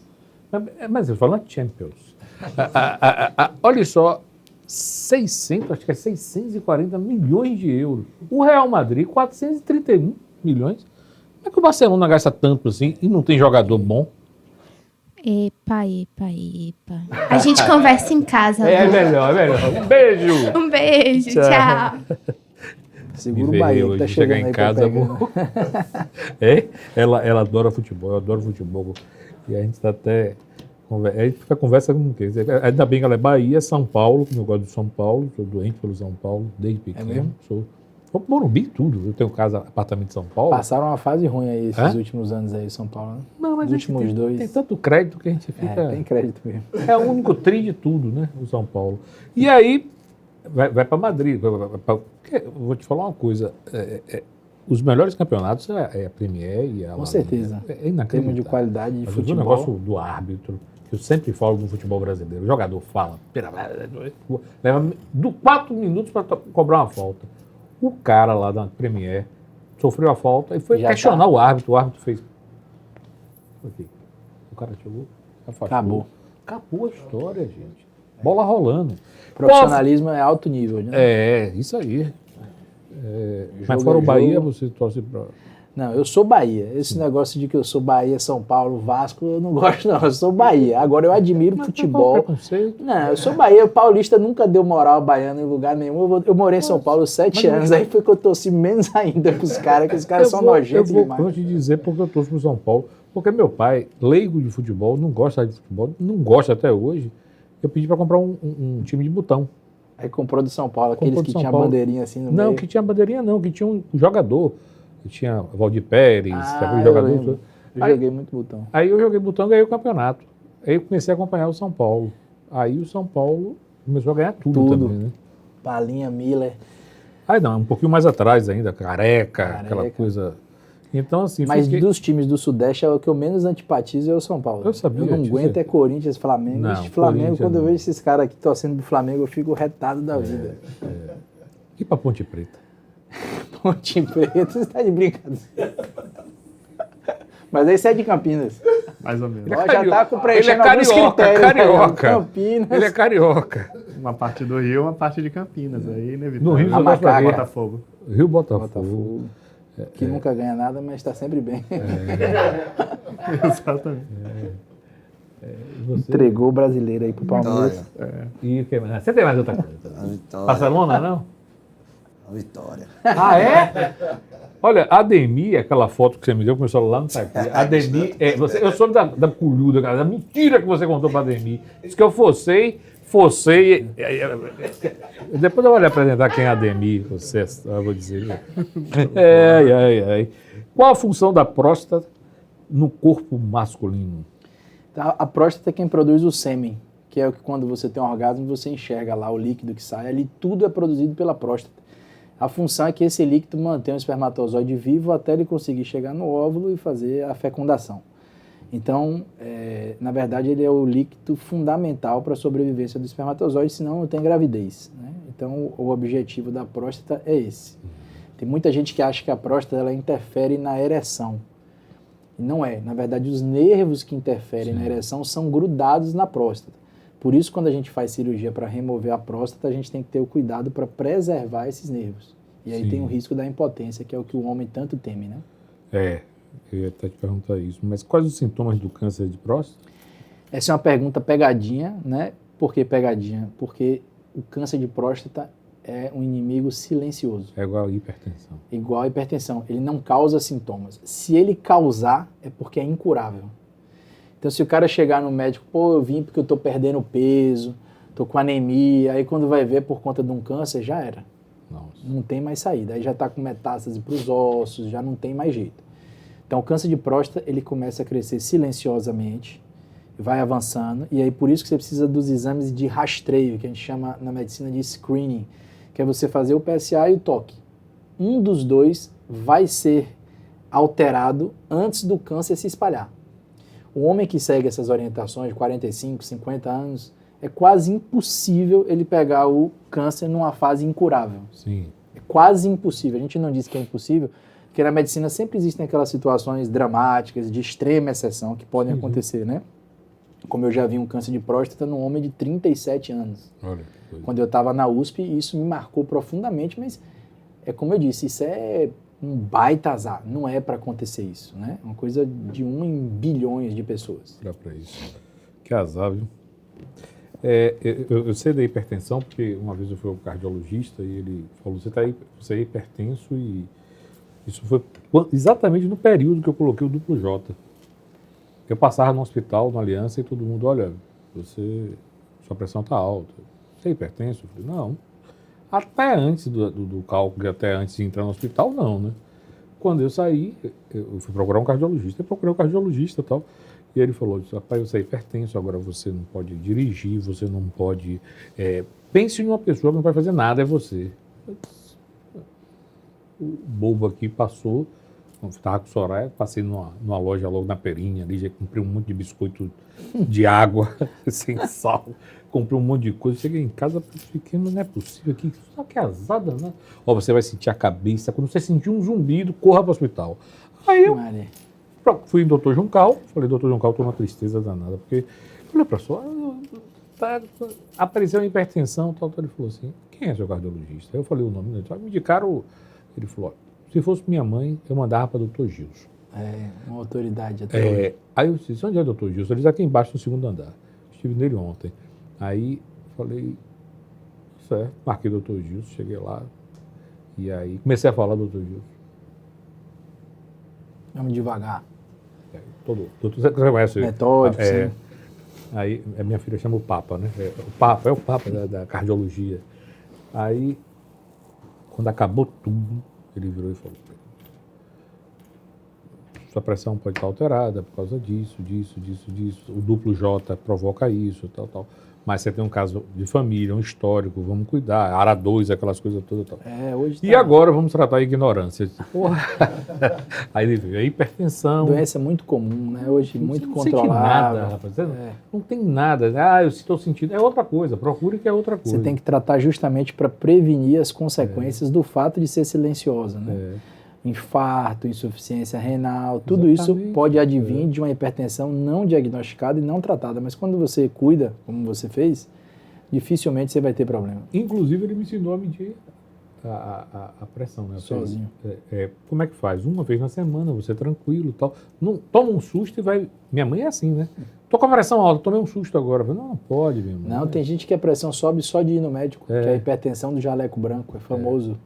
É uma entidade... Provavelmente todos que vão no seu consultório, a pressão Por isso deve estar bem alta. Por isso que eu nem tiro mais, para não ficar assustado. A gente tenta relaxar o cara. Como é que funciona a cirurgia robótica em casos de câncer de próstata? Isso é um negócio Então, fantástico, a né, cirurgia claro? robótica ela vem revolucionando aí toda a prática médica, né? Na verdade, existia uma era onde grandes cirurgiões faziam grandes incisões, né? A era de Dr. Juncal, de meu pai, onde você fazia cortes muito grandes, né?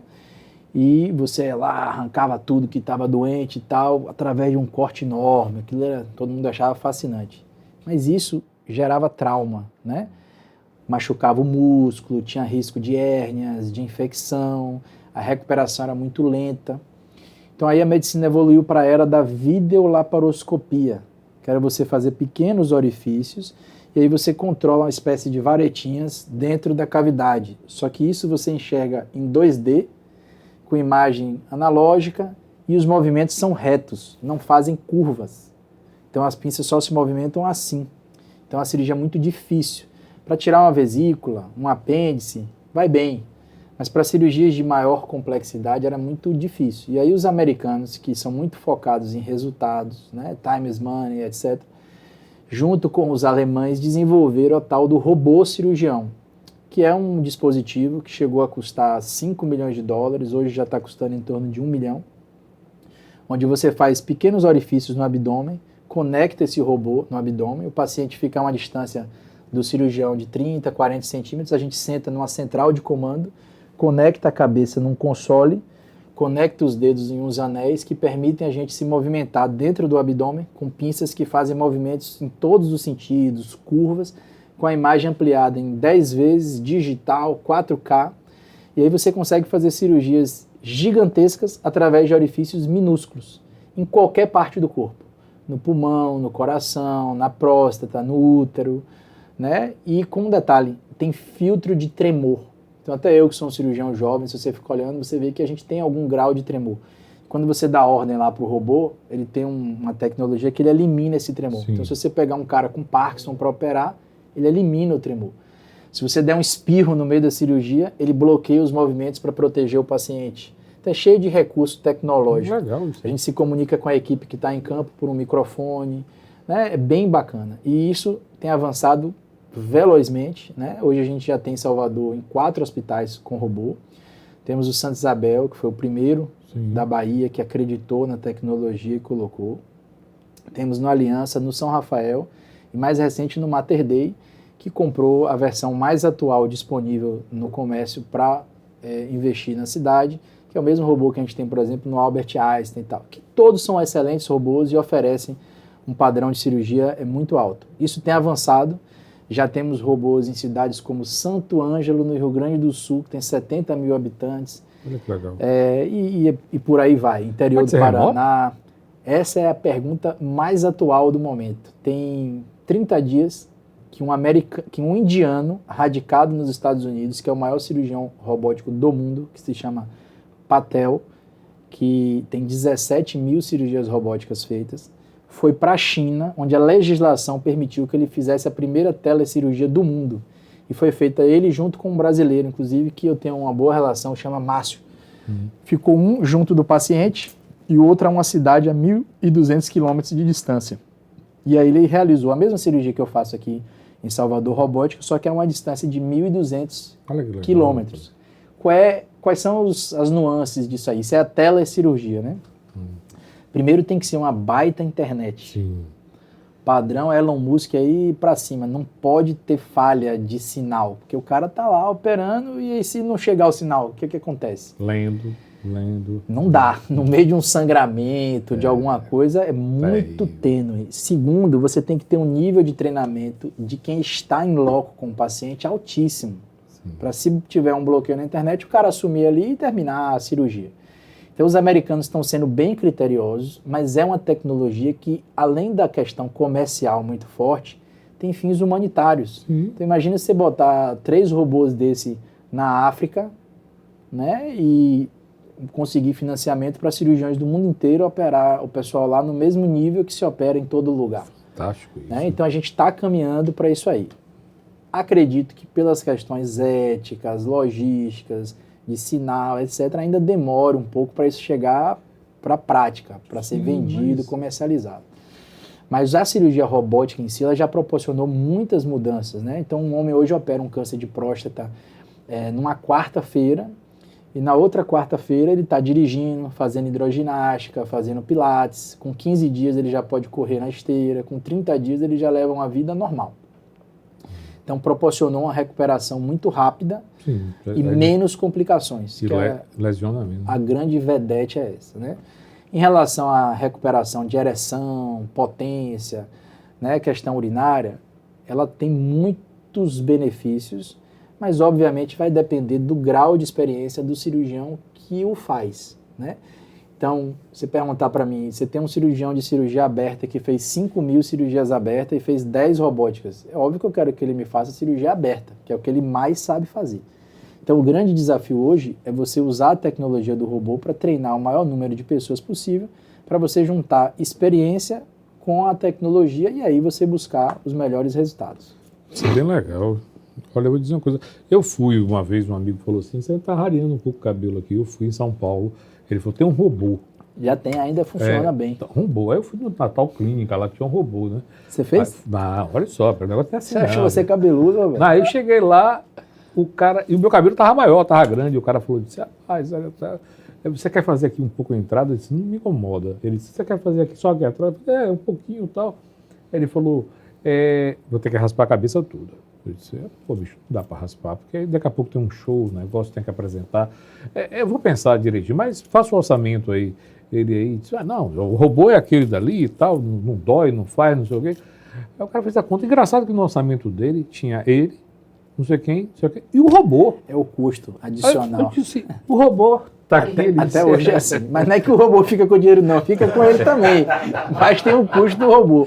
Aí, ele estava discriminando. Eu sei que o negócio, para esse buraquinho aqui, dava uns 45 mil. Aí um amigo meu careca disse, como é o negócio, rapaz? Eu disse, olha, você faz isso, o robô faz o implante, tal. E fica tudo, eu falei, fica tudo. Mas assim, no meu caso, que só é um pouquinho, 45 pau. Agora, você que é careca, vai dar uns 2 milhões. Aí desistiu. Mas eu cheguei lá, o cara... É muito feito, eu já vi o robô para implante capilar. Tinha até o mundo do robô, eu esqueci. E tava lá no papel, bicho. Você bota também o robô? Boto, tem que botar porque esse custo não veio para mim nem para o robô. Ele vai para o hospital, que é o dono do robô. O SUS faz isso? É uma ótima pergunta. Em algumas cidades do Brasil já existem robôs no SUS. Hoje, em Salvador, existem 2 hospitais negociando a compra de um robô. Eu participei de algumas reuniões legal. E tal. Isso está em processo. Eu quero ter Mas sucesso. tudo que envolve dinheiro público é um pouco mais lento, né? Existem processos licitatórios, uma série de coisas. Mas não tenha dúvida que vai chegar. Vamos esperar que... E quebraram a patente do robô. O robô difundido no mundo se chama Da Vinci. Olha. Eles foram muito espertos, os americanos, a empresa chama Intuitive, né? E aí eles patentearam cada parafuso do robô, eles não patentearam o robô. Eles patentearam todos os itens, então levou 21 anos para se quebrar a patente. E aí agora gigantes da tecnologia estão produzindo seus próprios robôs, como a Google, a Johnson, já tem um que foi lançado, se chama Hugo, da Medtronic, uma empresa britânica, e fantástico. Os chineses. Quem vai chegar com tudo é a China. A China já pegou um robô deles idêntico, copiou tudo igual, botou de plástico e vai vender por 10 vezes menos. Então os caras estão em pânico querendo vender, e isso de alguma forma vai ajudar a difundir a tecnologia. Precisa de concorrência. Tudo precisa de concorrência, senão não há... E os carros aí, né? Essa coisa do carro elétrico... Com certeza. Chegando. Doutor, explica para o nosso público o que é andropausa. Precisa saber, pô. Tema legal, né? Então, a andropausa, ela é um termo que até que é um termo mais leigo, não é um termo técnico. O termo técnico para que a gente usa chama-se distúrbio androgênico do envelhecimento escutando, Isis, masculino. Quando você botar aqui, você bota distúrbio androgênico. Chama DAEM, que é distúrbio androgênico do envelhecimento masculino. Mas a gente usa andropausa porque as pessoas entendem, porque faz uma analogia com a menopausa da mulher. A grande diferença é que 100% das mulheres vai entrar na menopausa, que é quando a menstruação cessa e os hormônios da mulher despencam, que é uma fase da mulher conhecida como climatério. No homem, nós somos muito sortudos. Apenas 30% dos homens vão viver essa fase. Ou seja, eu tenho pacientes de 75 anos, 80 anos, normais do ponto de vista hormonal, inclusive com função sexual normal. Tem um paciente de 70, 75 anos, 80 anos, que namora todo dia, se deixar, se tiver com quem. Então... Pote de remédio, a testosterona aqui, bebe de manhã. Essa que é a questão. Tem homens que chegam na terceira idade produzindo testosterona normalmente. Olha que coisa. São os homens que têm boas práticas de exercício físico, boa alimentação. A alimentação é fundamental hoje para a longevidade, né? Mas no mundo moderno isso já diminuiu bastante, né? O que diminuiu? Porque assim, eu digo, porque eu acho que hoje, por exemplo, eu fui para não era vegano, cara. Mas para fazer a alimentação do cara, eu tinha que estar em casa todos os dias. E não é isso que eu estou falando. Alimentação saudável, nada contra os nutricionistas, que são excelentes profissionais, mas todo mundo sabe como fazer. Não, sim, feijão, Se arroz. você evitar fritura, se você beber álcool com moderação, apenas nos finais de semana, em eventos sociais, não beber todo dia, então fumar, comer fruta, verdura e uma boa carga de proteína, né?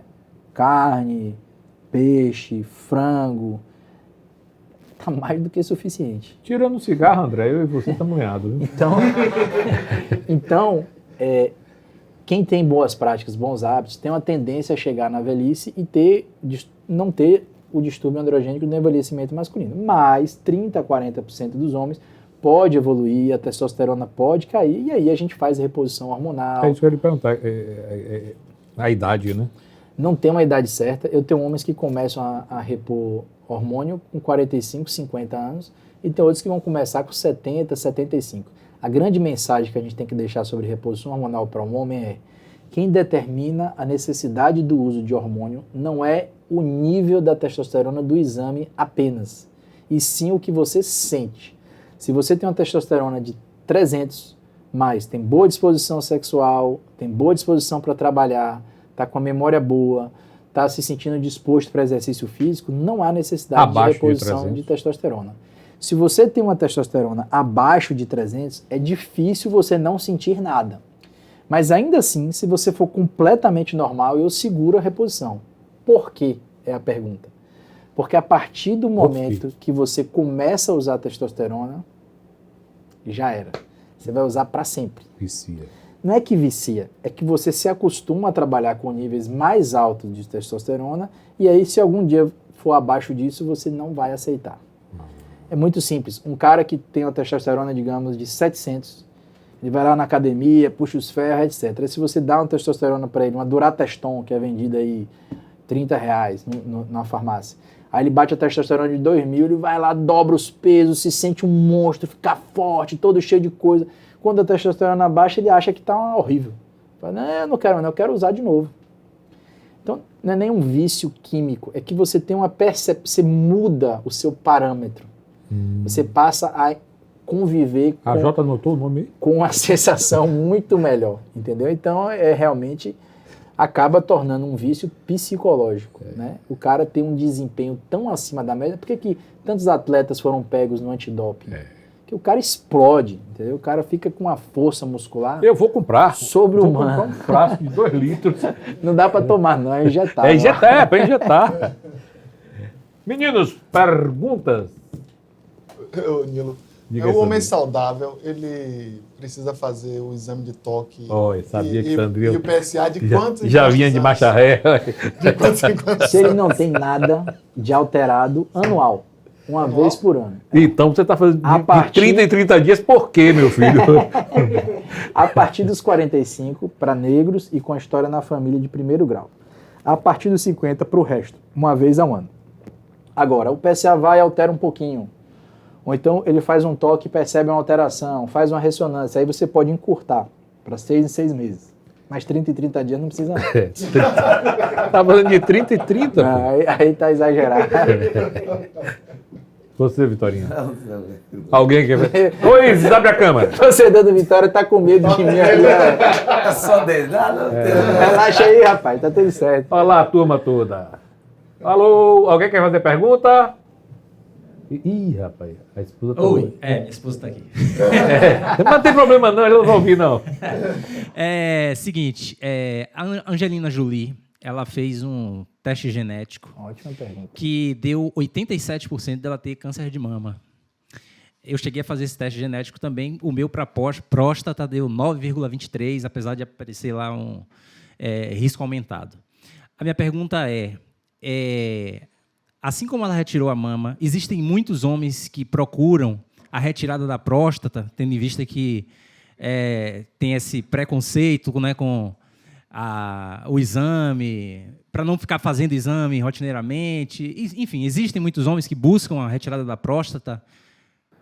Essa é uma pergunta sua, é muito interessante, né? Ela traz um conceito que a gente não discutiu hoje aqui, que é o da oncogenética. O que ele contou de Angelina Jolie é o seguinte: existe um gene que chama BRCA1 e BRCA2, que quando ele está mutado no sangue da mulher, aumenta 40 vezes a chance da mulher ter um câncer de mama. Nossa.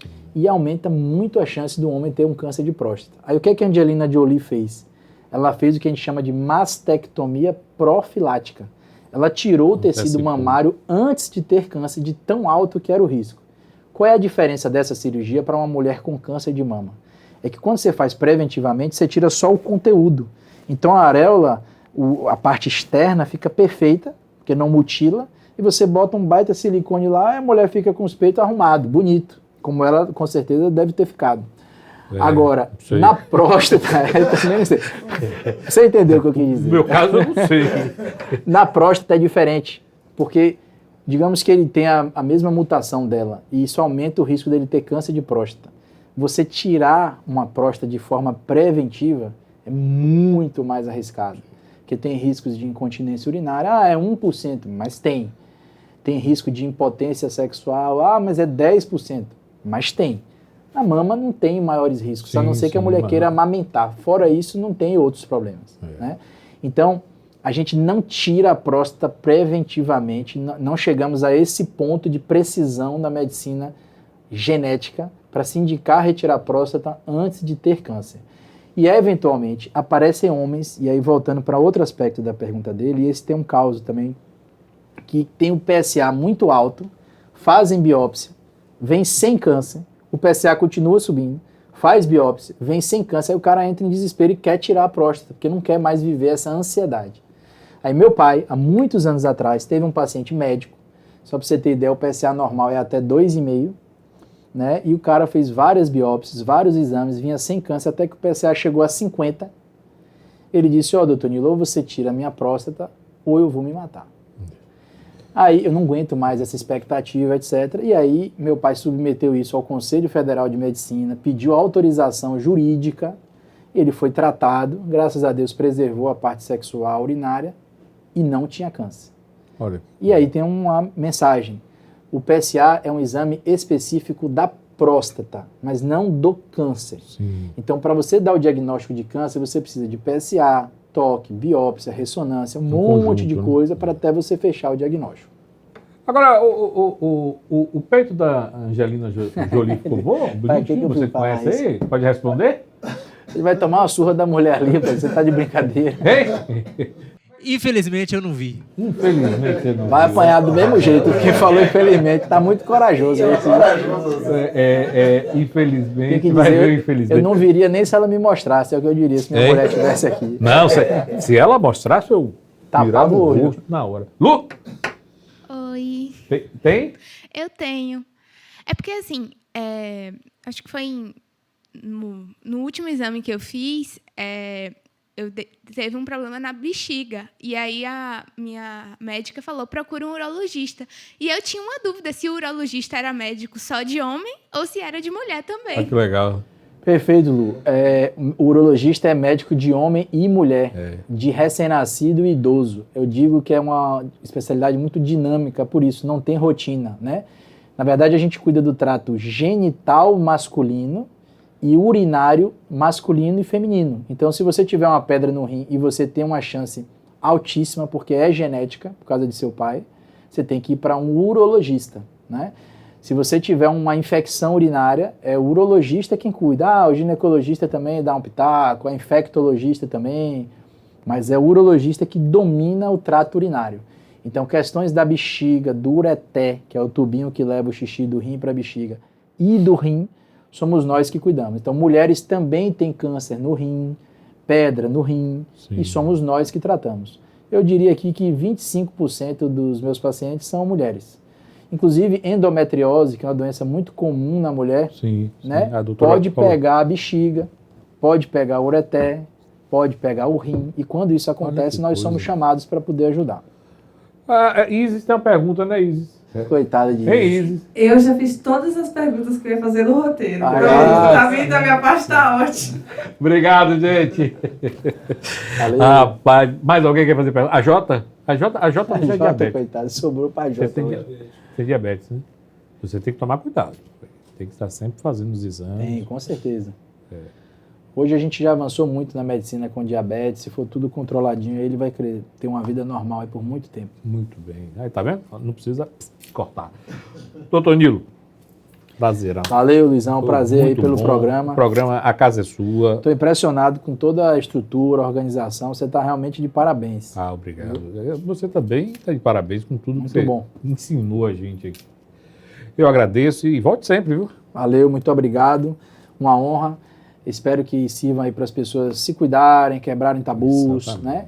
né? A gente tem que não é fácil você ser interessante para falar de assuntos às vezes monótonos, chatos, mas é muito importante porque isso aqui impacta a vida de todo mundo. Todo mundo. Né? Mulheres, inclusive, são geralmente quem direcionam os homens a procurarem atendimento, procurarem se cuidar. Né? Então é importante conhecer um pouquinho, ouvir um pouco sobre tudo e buscar esse conteúdo mais informativo. Legal. Obrigado. Valeu. E esse foi mais um Fortuna. Um grande beijo.